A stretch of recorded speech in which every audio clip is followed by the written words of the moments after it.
Les ténèbres, ce n'est pas l'absence de lumière. C'est plus incontrôlable. C'est sur cette pierre que je bâtirai mon église. Ce qui vous est arrivé n'est rien à côté de ce qui vous attend. Moi, je suis la résurrection et la vie. Celui qui croit en moi, même s'il meurt, vivra. Lazare! Lève-toi et sors! Homme de douleur. Habitué à la souffrance. Bonjour, bonjour, bonsoir à toute la communauté The Chosen France. Soyez les bienvenus pour ce nouvel épisode qu'on vous propose ce soir. Salut Dani, comment tu vas? Ouais, c'est Sabrina, bonsoir, bonsoir tout le monde. Bah, ça va bien. Et En toi? pleine forme? Ouais, carrément. En En soirée, donc toujours en pleine forme. En plus, Avant- il fait beau. On est le dernier vendredi du mois. Ça y est, on a un nouvel épisode qui sort. Donc, franchement, que demander de plus, Dani? Que demander de plus? L'épisode 5, pardon, de la saison 4, ça passe très vite. Il s'intitule Écoute, service et manigance. Ça va être un épisode placé sous la tension et justement la manigance, la stratégie. N'est-ce pas, Dani? Ouais, ouais, et j'ai un personnage qui vient en tête pour ça. Mais bon, je pense que Oh. on va en parler après. On va en parler, on va pas trop vous spoiler. En tout cas, pour des raisons de droit, comme à chaque fois, malheureusement, l'épisode ne pourra pas rester trop longtemps sur la plateforme YouTube. Mais bien sûr, pas de panique, rendez-vous sur le site The Chosen France. Il suffit de vous inscrire. Voilà, effectivement, Dani, vous pouvez retrouver les éléments en bas au niveau de l'écran. Vraiment, n'hésitez pas à vous inscrire et surtout à suivre toute la communauté The Chosen sur les réseaux sociaux, sur Instagram. Enfin, il y a vraiment une belle émulsion à chaque fois au sein de cette communauté. Donc, vous êtes les bienvenus. Rejoignez-nous, chers amis. Et si on entrait dans le vif du sujet, Dani, franchement, Allez. et si on laissait le frère Paul-Adrien nous faire un petit récap, comme il sait le faire, de cet épisode, donc épisode 5 de la saison 4. C'est parti pour le frère Paul-Adrien et son décryptage.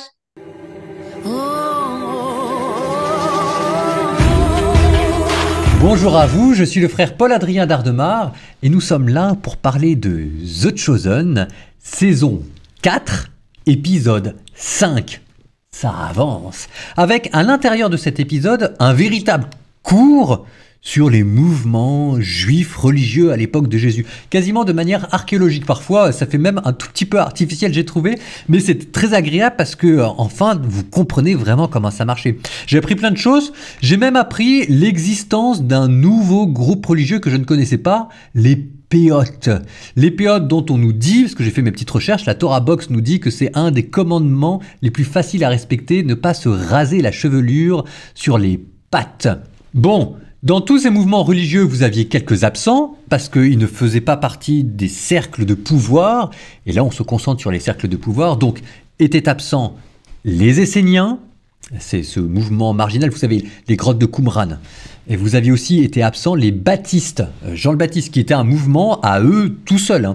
Donc là, vous aviez notamment ce débat au début de l'épisode entre les pharisiens et les sadducéens qui était merveilleux, qui était vraiment très bien fait, et qui vous rappelle quelque chose, c'est que les sadducéens, qui étaient cette sorte de mafia politico-théologique associée au grand temple, étaient les conservateurs de l'époque. Ils ne croyaient pas dans la résurrection parce qu'ils ne voyaient pas dans les 5 premiers livres de la Bible, la Torah, ils ne voyaient pas d'endroit où c'était clairement énoncé.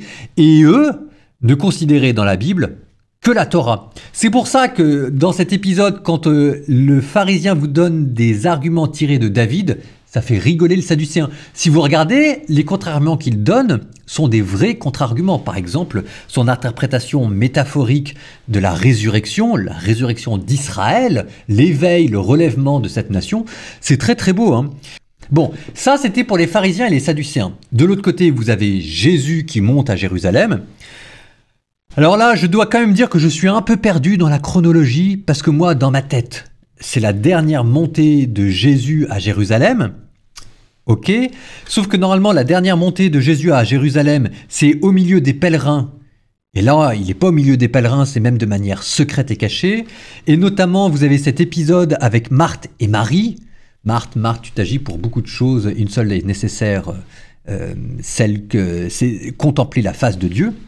Et ça, normalement, c'est dans Saint Luc chapitre 10, donc c'est plutôt au début. Donc j'avoue que je suis un peu perdu dans la chronologie des montées à Jérusalem, mais c'est pas très grave parce que vous avez cet épisode qui est extraordinaire avec Jésus et les Romains. Alors ça, c'est pas du tout dans les évangiles, mais c'est tout à fait crédible. Et avec cette phrase que j'avais vu venir, alors je suis content depuis le début, sur cette phrase qui en fait illustre un verset du Sermon sur la montagne, si on te réquisitionne pour faire 1 000, fais-en 2.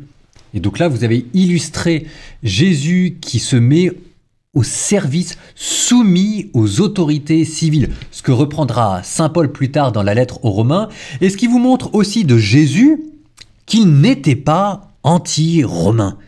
Et en fait, avec Jésus, vous avez le parti modéré. C'est toujours ça ce qu'il faut comprendre. C'est qu'il y a quelque chose d'incompréhensible dans le fait que Pilate ait tué Jésus, c'est qu'il a scié la branche sur laquelle il était assise. Jésus représentait pas les collabos. Les collabos, c'est plutôt les Hérodiens. Mais les personnes qui avaient compris qu'avec Rome, il y avait une certaine forme de paix et de civilisation qui pouvait aussi arriver. Et donc là, vous voyez Jésus qui se met au service des militaires. C'est vraiment un passage que j'ai trouvé très juste et très beau, à ceci près que je suppose on n'aurait pas laissé son bagage comme ça dispersé en plein milieu de la route, mais on les aurait quand même un tout petit peu cachés.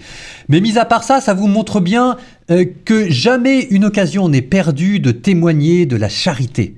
Et aussi comment est-ce que les disciples devaient être complètement perdus devant ce rabbi qui en fait était censé leur apprendre la révolution.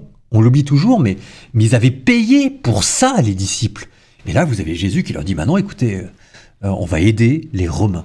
Alors là, et avec cette phrase, avec cette figure de Judas, extraordinaire. Judas, on peut pas s'empêcher de le détester avant même qu'il soit mis à parler. Enfin bon, c'est moi qui parle, mais Judas quand même. Et là, vous le voyez, qui est en train d'évoluer. Il est en train de devenir Judas.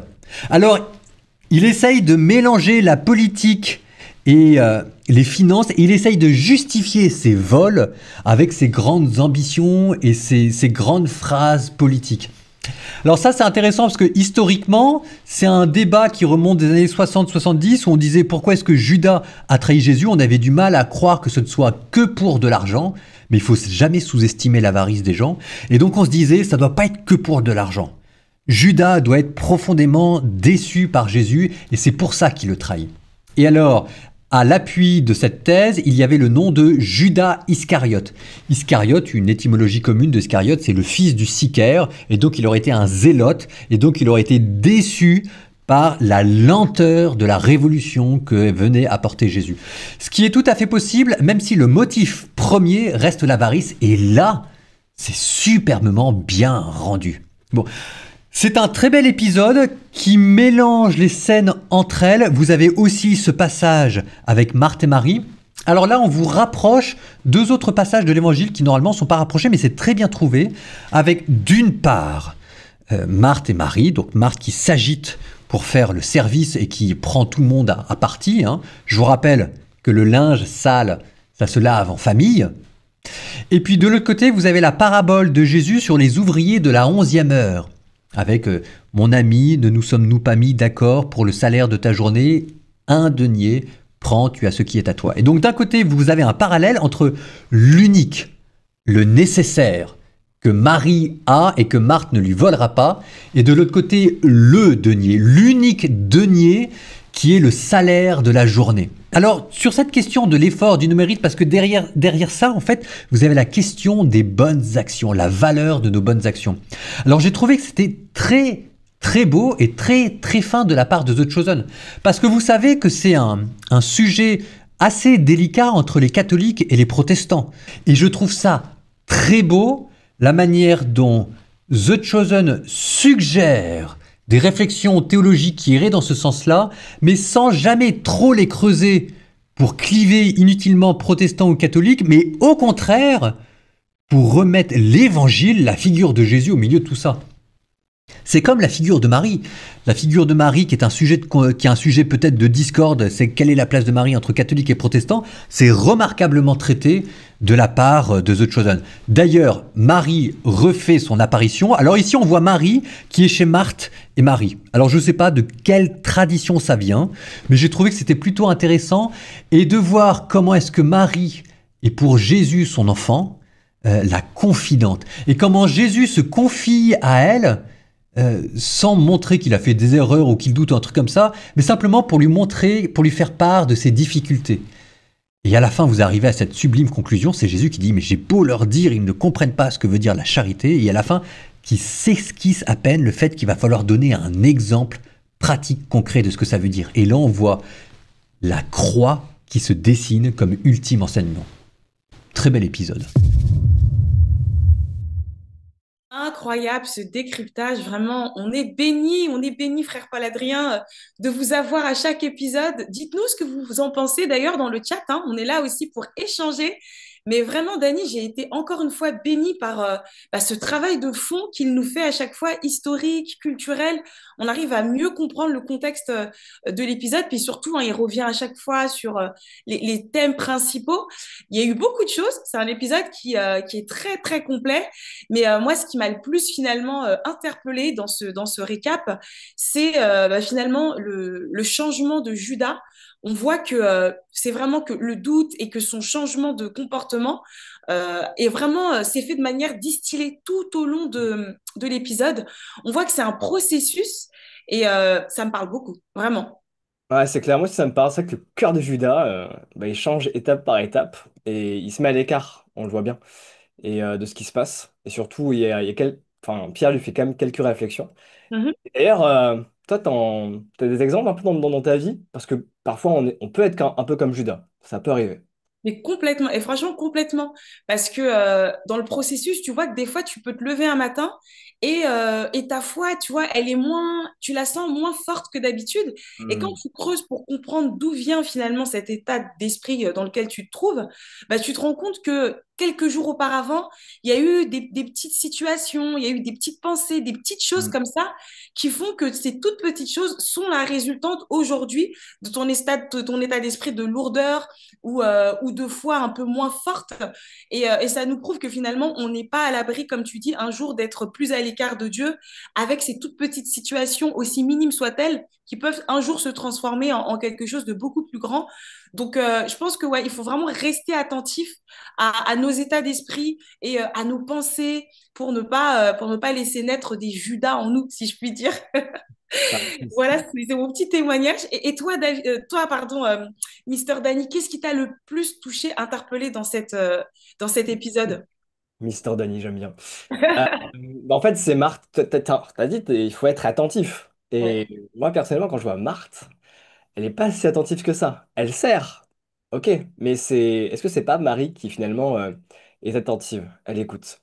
Et je trouve que là, Jésus souligne avec douceur, une douceur, mais qui est waouh, qui est vraiment émotionnellement très humaine en plus, qu'une seule chose est nécessaire finalement, c'est d'écouter sa parole.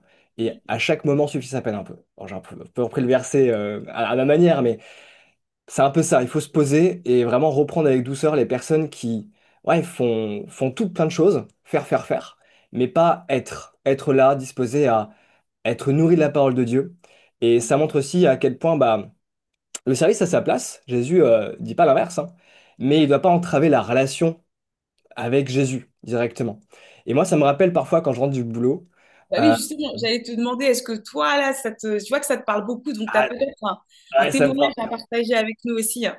Carrément, et puis c'est un témoignage, à mon avis, que beaucoup peuvent aussi s'identifier, c'est le fait que, en fait, on fait beaucoup de choses en journée. On est toujours en mode travail, Mm. et ça peut être pénible parfois, même si bon, pour moi, mon travail, c'est un peu ma passion, mais parfois, c'est un peu lourd dans mon esprit. Et c'est vrai que j'ai un balcon, et même si je suis à Marseille, il y a quand même des chouettes coins à Marseille, où moi, quand je me pose sur mon balcon, il y a un arbre et des oiseaux. Et en fait, c'est un peu mon moment de pause, quoi. Le moment où je peux vraiment juste me dire, ok, mon cerveau, on arrête de faire, on arrête de servir les autres, ou servir un peu soi-même, parfois, mais je veux vraiment t'écouter, Seigneur, et juste, mine de rien, ça me permet vraiment, à ce moment-là, que je ne parte pas trop loin dans mon esprit, un peu comme Judas, où je pense à plein de choses, où je suis très méthodique, où je pense un peu contre finalement ce que me dit Jésus. Mais au final, comme dit le frère Paul Adrien, finalement, je contemple ce que va me dire l'Éternel. Je vais vraiment prendre un temps pour lui et un temps pour l'écouter. Et Mais c'est un super exemple, hein. Franchement, je je pense ne que sais pas si finalement, vous avez des balcons chez vous, n'est-ce pas? Dites-nous dans le chat si vous avez des balcons, mais c'est une super bonne technique, je pense, pour se recentrer sur ouais, soi et sur Dieu, en fait. Et c'est c'est simple, ça. finalement, comme démarche. C'est très simple et finalement, c'est ce que je retiens le plus dans ma journée. Hmm. C'est mes 5, 10, 15 minutes avec Jésus. Waouh! Merci pour ce témoignage, hein. Vraiment, Dani, très puissant. Dites-nous comment vous faites, vous, hein, justement, pour pouvoir un petit peu vous recentrer sur Dieu et comment vous faites pour vous retrouver un peu avec tout ce que la vie nous demande et le stress un peu quotidien. Alors, on a le plaisir, hein, comme à chaque épisode, de vous proposer aussi une petite capsule des Two Disciples, nos frères qui sont également très pointilleux et qui nous apprennent plein de choses. C'est parti pour cette capsule, Dani? On y va? Allez, let's go, trop de devoirs. Pourquoi les Sadducéens détestent Jésus plus que les pharisiens, les racines du conflit entre Marthe et Marie et la vraie identité de Judas? Ici Two Disciples, on va chercher à comprendre les références bibliques de chaque épisode de The Chosen à travers les micro-détails. 3, 2, 1, c'est parti!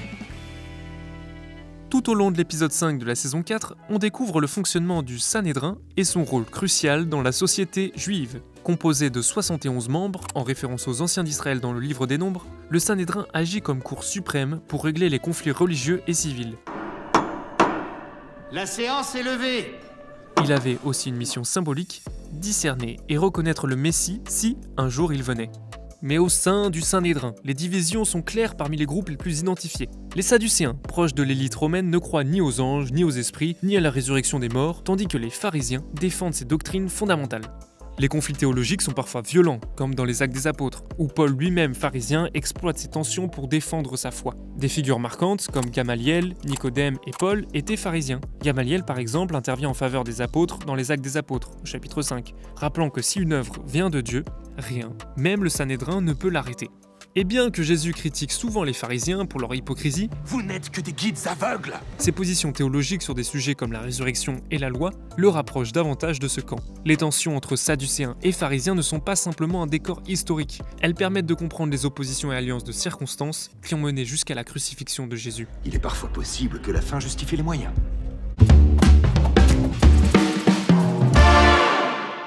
Imaginez Marthe et Marie discuter d'Abraham autour d'un repas. Non pas pour comparer la barbe de leur frère Lazare. à celle du patriarche, mais bien pour discuter sur ce qu'est l'hospitalité pour une bonne juive. Pourquoi je vous parle de ça? Attendez un peu. Dans la culture juive, Abraham est reconnu comme le père de l'hospitalité. Pourquoi? Dans le livre de la Genèse, au chapitre 18, alors qu'il est en présence de Dieu dans sa tente, Abraham interrompt sa prière pour accueillir 3 voyageurs de passage. Il se met à leur service et leur offre le meilleur de ce qu'il a sans rien attendre en retour.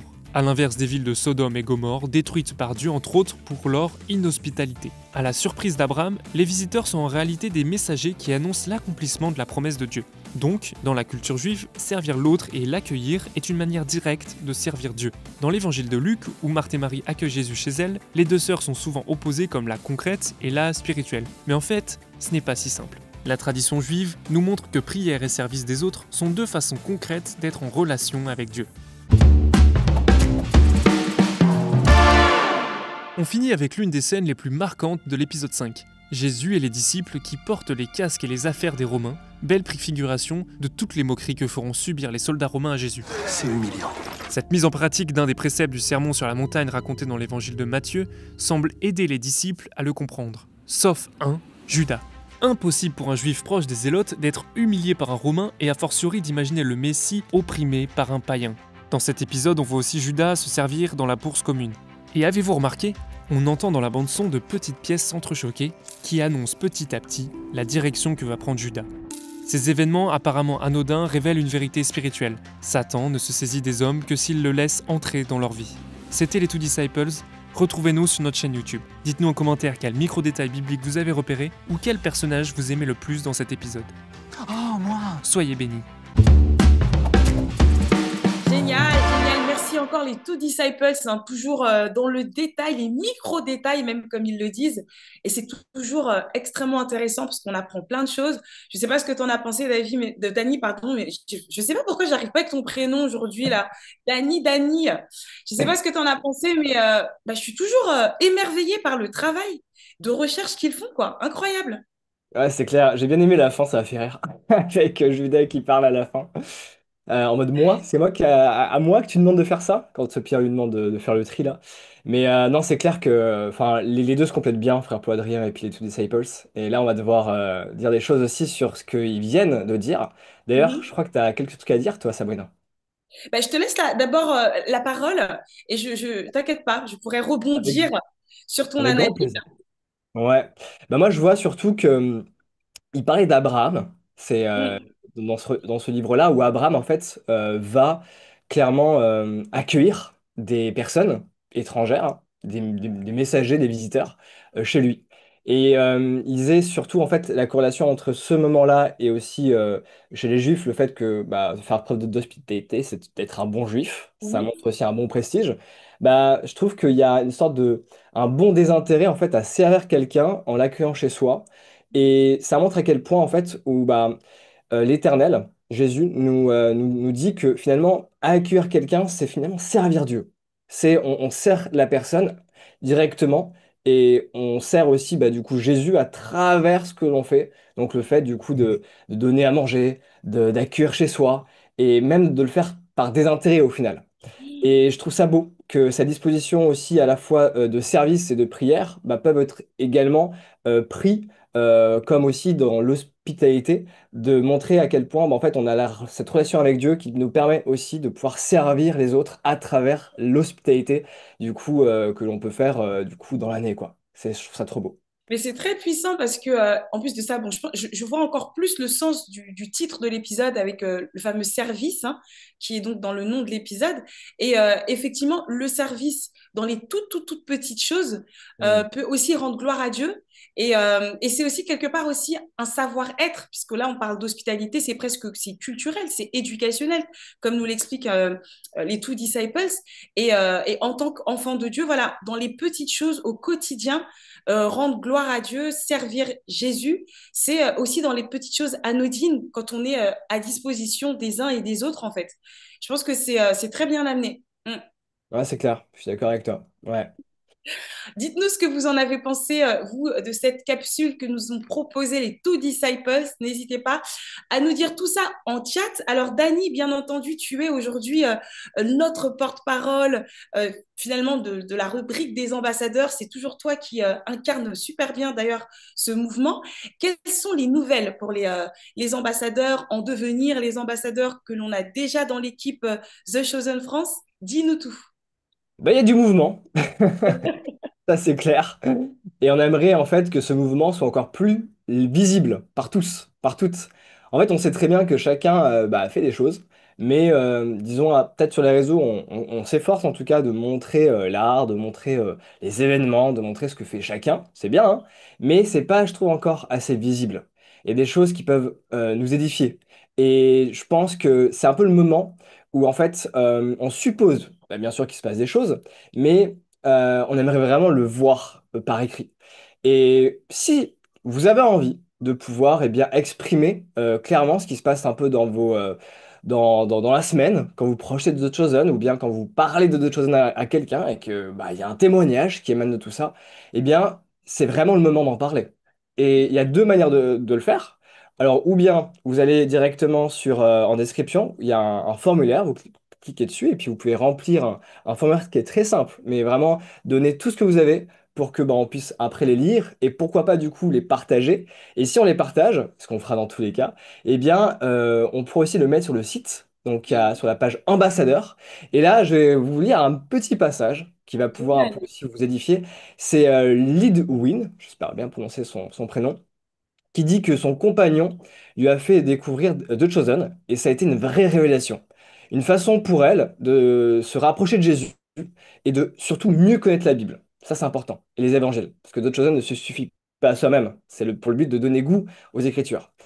Il a dit aussi que grâce à The Chosen, ça lui a permis de se rapprocher de sa foi Et elle remercie forcément bah, les créateurs de The Chosen, mais aussi Jésus, parce que maintenant elle prie plus facilement et aussi plus régulièrement, et qu'elle va même à l'église, dans une nouvelle église.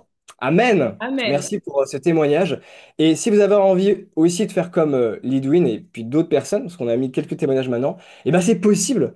Mettez juste vraiment par écrit tout ce que vous voulez. Et aussi, je pense qu'on fera également des gros témoignages, un peu comme un témoignage par mois, pour aussi vous montrer à quel point vous n'êtes pas seul à vivre des choses, qu'il y a d'autres gens qui en vivent autant que vous, mais que c'est aussi le moment bah, de pouvoir eh bien, s'édifier, mais surtout s'encourager, se motiver à atteindre 1 milliard de personnes dans le monde. Et en France, je pense qu'on a encore du travail. Voilà, donc faites, prenez votre plume, votre clavier finalement, et puis envoyez-nous ce que vous avez sur le cœur. Waouh, waouh, c'est magnifique, très beau témoignage et surtout ça nous montre à quel point The Chosen finalement c'est pas qu'une série, c'est un mouvement, c'est une expérience de transformation et c'est génial en fait qu'on puisse vivre ça tous ensemble au fil des épisodes.